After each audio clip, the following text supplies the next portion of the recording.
বাংলাদেশের দক্ষিণে পটুয়াখালী জেলায় অবস্থিত সাগরকন্যা খ্যাত কুয়াকাটা। এটি দেশের একমাত্র সমুদ্র সৈকত যেখান থেকে সূর্যোদয় এবং সূর্যাস্ত দুটোই দেখা যায়। এর নামের পেছনে লুকিয়ে আছে রাখাইন জনগোষ্ঠীর বিচ্ছেদের এক করুণ ইতিহাস, আর বর্তমানে এটি দেশের অন্যতম জনপ্রিয় পর্যটন কেন্দ্র। প্রায় ২০০ বছর আগে বর্মী রাজার অত্যাচার থেকে বাঁচতে আরাকান রাজ্য থেকে পালিয়ে আসা রাখাইনরা এই নির্জন উপকূলে আশ্রয় নেয়। তখন পানীয় জলের তীব্র সংকট ছিল। মিঠা পানির জন্য তারা এখানে একটি কুয়া বা কূপ খনন করে। সেই কুয়া থেকেই এই অঞ্চলের নাম হয় কুয়াকাটা।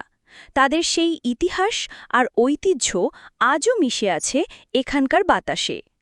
স্থানীয় এক রাখাইন বলেন, আমাদের পূর্বপুরুষরা যখন এখানে আসে তখন শুধু জঙ্গল আর সাগর ছিল। তারা এখানে কুয়া খুঁড়ে বসতি গড়ে তোলে।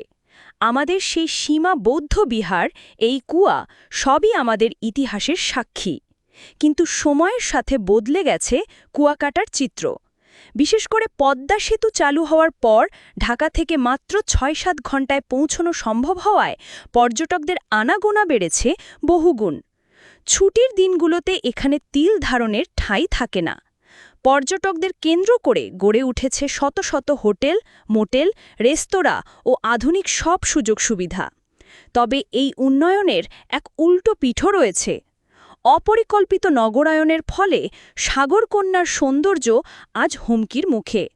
সৈকতে প্লাস্টিক বর্জ্যের ছড়াছড়ি আর সমুদ্রের ভাঙন ভাবিয়ে তুলছে পরিবেশবিদদের।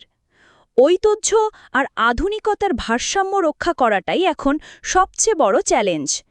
একদিকে উন্নয়নের জোয়ারে ভাসছে কুয়াকাটা, যা স্থানীয় অর্থনীতিকে শক্তিশালী করছে, অন্যদিকে পরিবেশ ও ঐতিহ্য রক্ষার তাগিদও বাড়ছে।